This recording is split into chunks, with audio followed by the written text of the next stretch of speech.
기자가 만나는 사람들 이번 시간에는 경기도의회 제2교육위원회 소속의 박덕동 의원을 만나보도록 하겠습니다. 안녕하십니까? 네, 안녕하세요. 자, 우선 시청자 여러분께 본인 소개를 간단히 좀 한 말씀 부탁드리겠습니다. 네, 저는 평상시에 덕불고 필요인 덕은 외롭지 않아서 반드시 이웃이 있다는 그 좌우명을 갖고 살면서 정치한 지 10년 만에 강주 제4선거구인 오포읍에서 처음으로 도의원으로 당선된 박덕동입니다. 네. 자, 우선 그 초선 의원이시죠? 네. 3전 4기 만에 도의회에 입성하신 걸로 알고 있는데. 그렇습니다. 좀 아픕니다. 네. 그 초선 의원으로서 이제 처음 의원직을 맡으시고 나서 명절을 보내보신 거잖아요. 그렇죠? 네네. 네. 그 설 명절을 보내보셨는데 전통시장이라든가 여러 곳을 이렇게 방문하셨다고 들었습니다. 어떤 그 민심들을 좀 전해 들으셨는지 좀 궁금해요. 아, 예. 저희가 이제 당에서 우리 그 국회의원과 함께 그 핵심 당원들과 1년에 2번 추석 명절, 설 명절에 전통시장을 방문해서 실제 장도 보고 또 민심도 들어보는 그런 행사인데요. 아무래도 이제 전통시장에 가서 이렇게 상인들을 만나보면 우리 전통시장 활성화 방안에 대해서 많은 주문이 있죠. 제도적인 개선이라든가 이런 지원을 요청을 하는 걸 듣고요. 그 다음에 이제 경기 좀 어렵다는 얘기도 좀 하고 그렇습니다. 또 이제 장 보는 도중에 오메가며 만나는 또 사람들 있잖아요. 그 즉석 민원도 듣고 또 저희들한테 주문하는 것, 소통의 장이 참 좋습니다. 그 광주시정 운영이라든가 그리고 도의원들의 활동에 대한 얘기는 들으신 게 없습니까? 이번에 이제 보면 저희 당이 다수 의원이 됐는데요. 그렇죠. 비교적 제가 뭐 저희 당이라 그렇게 평을 한 건 아니고요. 비교적 열심히 하고 있는 것 같습니다. 긍정적인 평가를 받으셨다, 뭐 이렇게 정리를 해보겠습니다. 네. 자, 그 현재 도의회 내에서 제2교육위원회 소속으로 활동을 하고 계세요. 해당 상임위가 어떤 활동을 하는 곳인지 좀 시청자 여러분께 설명을 해주시죠. 예, 저희 교육청은 예산이 15조 4천억이 넘습니다. 그 예산 심의를 저희 상임위에서 하고요. 그 다음에 25개 지원청과 16개 직속기관이 있는데 거기 행정사무감사를 하면서 또 이제 그 의원의 고유 권한인 조례를 통해서 입법을 통해서 예산과 정책을 이끌기도 합니다. 그렇군요. 자, 뭐 간단히 말씀드리면 지역사회 교육 문제의 전문가다 뭐 이렇게 얘기를 할 수 있을 것 같은데요. 전문가까지 해야 되겠습니까? 그러려고 또 노력을 하고 계시고요. 자, 그 박덕동 의원께서 파악하고 계신 현재 광주 지역의 교육 현안이 있다면 어떤 게 있을까요? 지금 저희 강주가 10년 동안 인구가 급속히 증대되었습니다. 그렇죠. 약 그 자료를 보니까 한 15만이 넘는 인구가 10년 동안 그 증대되었는데 거기에 따라서 그 주변 그 해당된 인프라 구축이 굉장히 미진한 상태입니다. 특별히 교육 인프라가 더 그렇습니다. 15만이라고 하면은 가히 그 중소도시가 하나 생기는 거나 마찬가지인데, 학교는 그 안에 한 6개, 5개, 6개 정도뿐이 신설이 안 돼 있습니다. 그러니 그 학교의 그 교육 환경이 얼마나 열악하다는 걸 아실 수 있잖아요. 구체적으로 어떻게 파악이 되고 계세요? 열악한 상황이? 그러니까 이제 그 인구 증가에 비해서 학교 신설이 적다 보니까 기존 학교들이 과밀이 많이 생기죠. 과밀이요? 네, 과밀이 많이 생기고 우선 그런 것들을 급하게 불을 끄기 위해서 이제 기존 학교의 증축들을 또 많이 했습니다. 그렇습니다. 그래서 증축을 하다 보니까 학교라는 것은 그 기능이 운동장도 그 적정한 크기에 있어야 되고 또 교실도 이렇게 환경이 좀 쾌적해야 되고 등등 그 갖춰야 될 기본이 있는데 계속 학교를 증축을 하다 보니까 운동장도 좁혀지는 현상이 되고 교실도 비좁아지고 또 심지어 뭐 선생님들 그 근무하는 그 교사 선생님 교장실까지도 부족한 그런 상태도 그러니까 한 군데를 막으니까 다른 곳이 터지는 이쪽에 뭐 풍선 효과 이런 것들이 발생한다고 볼 수 있겠네요. 그렇죠. 결국은 이제 학교 기능이 굉장히 저하된 거죠. 네. 예, 인구 증가에 따라서 신설을 못 하다 보니까. 그래서 빨리 학교 신설을 해야 될 것들이 많습니다. 그러니까 그 학생들을 이제 끌어안기 위해서 시설들을 증축했지만 네. 결국에는 이제 그 교육 환경의 질적 저하가 좀 초래되고 있다 뭐 이렇게 그렇죠. 볼 수가 있겠네요. 예, 예. 네. 이런적으로 그렇습니다. 자, 관련해서 그런 문제들을 해결하시기 위해서 활동하고 계신 게 이제 학교 신설 TF라고 들었어요. 네. 그 내용을 좀 설명을 해주시죠. 예, 예. 네.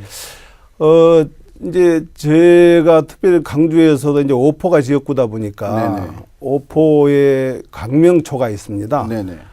강명초가 역시 그 신현이라는 마을에 이제 인구가 엄청나게 그 분당 주변에 있으면서 많이 증가됐거든요. 네네. 그런데 강명초 그 가미를 막기 위해서 신설 초등학교 신현초를 이제 준비하고 있었는데 네.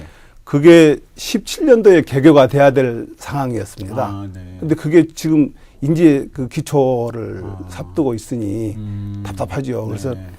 가밀 학교의 그 대책으로서 우리가 네. 그 신설 학교의 공기를 최대한 앞당겨야 되겠다 싶어서 교육청 관련 직원과 또 우리 시청 공무원과 네. 또 우리 시도의원 또는 그 시공사의 대표가 함께 격주로 이렇게 회의를 합니다. 공기를 단축하기 위한 네. 그런 TF를 구성하고 있습니다. 그러면은 그 공기가 어느 정도 단축되는 효과가 좀 있을 거라고 봐요. 그거 이제 최대한 단축을 하는 게 목적인데 여러 가지 변수는 또 있습니다. 뭐 민원도 있을 것이고 네.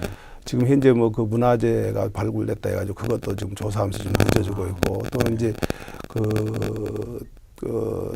그 시공사 간에 시공사가 거기 그 합동으로 그 교육 부지를 학교 네. 부지를 만들어 주기로 한 시공사가 7개인가 돼요. 그런데 그 시행사들이 잘 또 이렇게 이 마음이 잘 안 맞아서 손발이 잘 안 맞아가지고 좀 지연된 가능성도 있고 해서 그런저런 문제들을 저희들이 이제 해결해 나가려는 데 목적이 있습니다. 그거 하나만 해결하는 것도 상당히 큰 과제네요.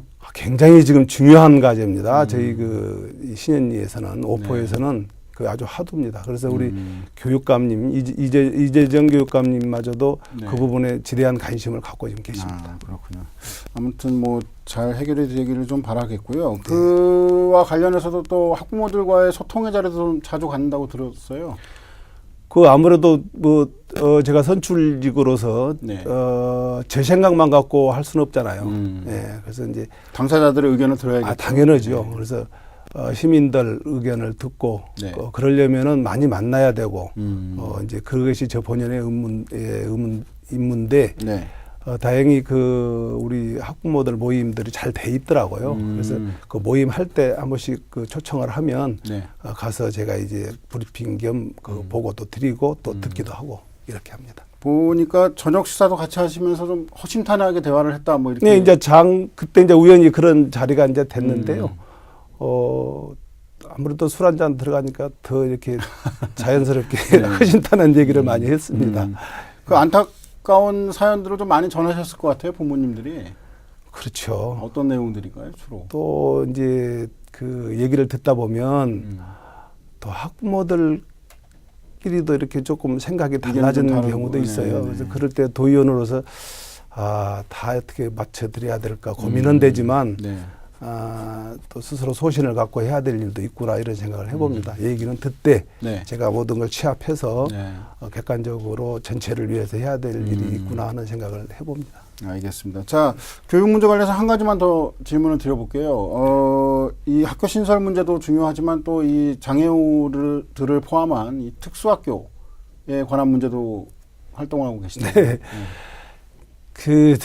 뭐 특별한 건 아니고요. 제가 평소에 장애인들은 좀 우리 비장애인보다는 어렵잖아요. 그래서 이런 어려운 사람들을 좀 돌보고 관심 갖는 것이 당연한 사람의 도리다 생각을 하고 산 것에 다름이 없고요. 지난번 행감 때 우연히 이제 장애인 인식 교육에 대해서 조금 제가 미진해 보인 게 있어서 이제 지적을 좀 했던 부분인데 그게 뭐냐면 학생들에게 이제 장애인 인식에 대한 교육을 합니다. 하는데 이게 이제 영상으로 이렇게 약간 행식에 불과한 그런 교육을 한 듯한 느낌이 들고 네.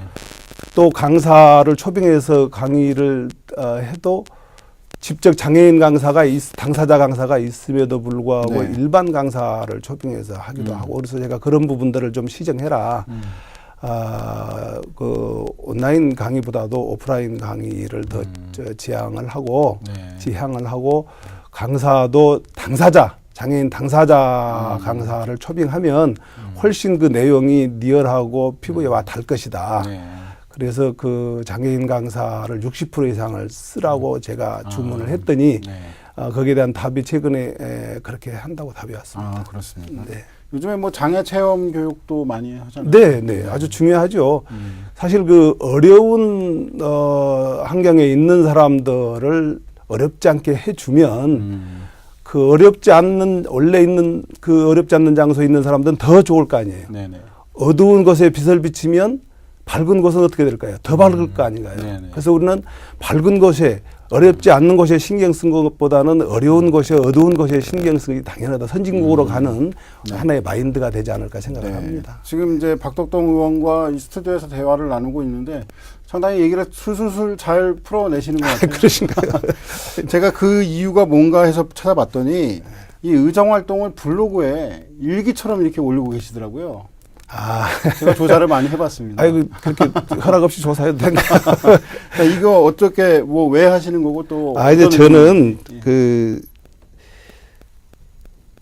일일 삼성 오신이란 말이 있잖아요. 네. 하루에 자기 몸을 3번을 살핀다는 뜻이 있는데, 네. 자기가 그 하루 지나온 것을 살피는 하나의 그 의미도 있고, 네네. 또 그 의원이라면은 공인이잖아요. 네. 그래서 이제 의정 활동한 것을 우리 그 유권자들에게 또 보일 필요도 있고, 네. 그래서 뭐 저는 제가 잘하든 못하든 여러분들께 활동한 것을 보이고 또 지적을 받은 것은 제가 수정을 해가려는 자세로 네. 그렇게 해서 그 소통의 목적으로 하고 있습니다. 알겠습니다. 자, 오늘도 저희가 얘기를 나눈 시간이 이제 다 됐기 때문에 여기서 마무리를 좀 짓고요. 계획하셨던 의정 활동이 잘 진행되시기를 바라겠습니다. 오늘 말씀 감사합니다. 네, 고맙습니다.